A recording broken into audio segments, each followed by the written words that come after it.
Thank you, Madam Chairman. Mr. Secretary, good to see you. Thank you for being here today. I'm going to follow up a little here on what my colleague, Senator Lujan, was talking about. We had a fire this week in central Nebraska that burned over 70,000 acres. And I'm thankful that currently there aren't any reported injuries, but obviously when you have a significant number of acres like that and the time of year it's taking place, getting hay bales as well as pasture, it's going to be an issue. So as we learn of the damages, I appreciate your commitment to work with my office and Nebraskans to get the necessary disaster assistance to producers in a timely manner. Would encourage your team to take a look at our disaster at a glance document that basically outlines the various programs that could be available. Great.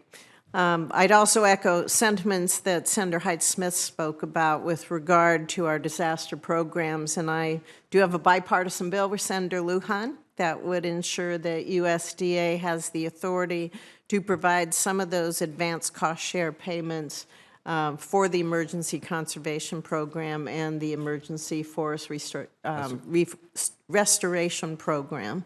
That's a good idea. Yeah, I think it's fabulous. You know, a lot of times it takes a year or two to get those payments out, and you could see people out of business.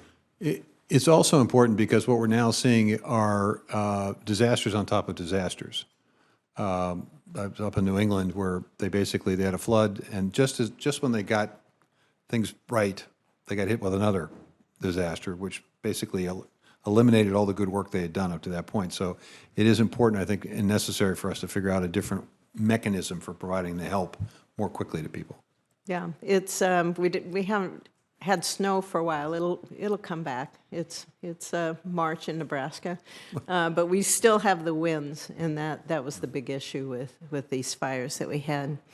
I've also expressed concern previously that conservation dollars, I believe, need to be prioritized based on locally driven conservation needs.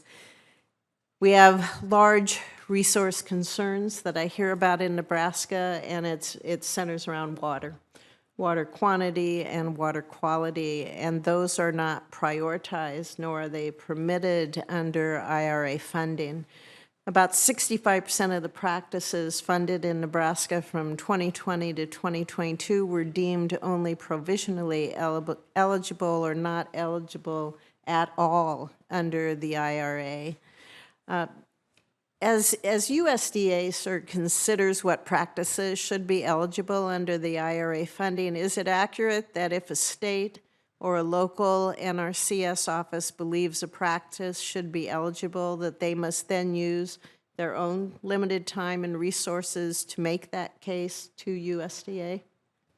Well, I want to make sure that we're tracking on this, because I think Nebraska is part of the Western Water Initiative, where we've actually allocated resources above and beyond the IRA focused on this issue of water. But I'm speaking specifically that the water projects don't qualify under the IRA. There are other programs they can qualify under, but not under the IRA.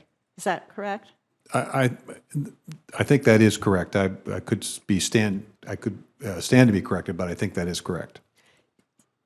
But there are other programs available with resources, with the normal budgeted resources that are available for that purpose. Correct. But when you have over half of the programs in Nebraska that address water, that need to address water, and locally the NRCS offices in the past have always prioritized those and continue to, it limits the availability then to tap into what I believe are conservation practices that should be recognized when we talk about the IRA. That instead of it all being based on emissions, well, I think we should be able to recognize those. I think it's based on the science that these practices will impact and affect greenhouse reductions or carbon sequestration. Again, the regular programs can be utilized for the purposes that folks at the local level feel are most appropriate.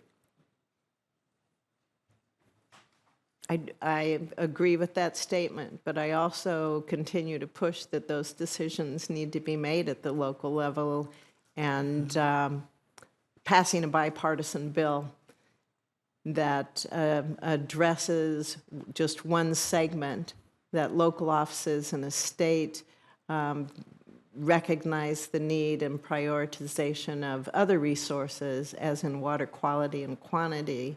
I'm concerned, I'm saddened that those are not recognized here by the federal government, by USDA anymore, as being important for the state of Nebraska. Well, I think that's not what they're saying. Well, we could argue about this Yeah, back and we're forth. But it's talking not back about and forth. they're not being important.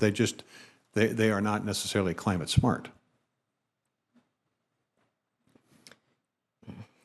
We'll have a discussion sometime on that, because you understand the importance of water Right, resources but- in the state of Nebraska and the value we have for that resource. Absolutely, and that's why they're part of the Western Water Initiative, $1.9 billion being made available. I think they're climate smart projects as well. Well, fair enough. So we differ on that. We differ on that. The USDA has been investing significant funds to increase independent processing capacity, and I thank you for that. We've seen a number of grants that have been awarded. 186 million went to 24 projects. Another 171 million went to some other projects. But yet we see the EPA now, their own regulatory analysis shows that if they take their preferred regulatory route, that anywhere between 16 to 53 of those processing facilities will close as a result. And my office has heard from a lot of small independent facilities that are concerned that EPA is maybe underestimating the impact of that, and they're worried their facilities are going to close. So while I thank you for the investment by USDA, are you worried? Are you worried about that? We provided input to the to EPA, which is why their preferred alternative, I think, is limited to 16. They offered 3 options. The preferred alternative is limited to 16. The third option is the 58. And we'll continue to work with folks. I think we'll still continue to have a strong commitment to expanded processing. We're not finished with additional resources. We also put together a plan, a relending plan, so that facilities that may be on the edge now have access to credit to get them to a better place. So it may very well be that option is available to address whatever the EPA is requiring.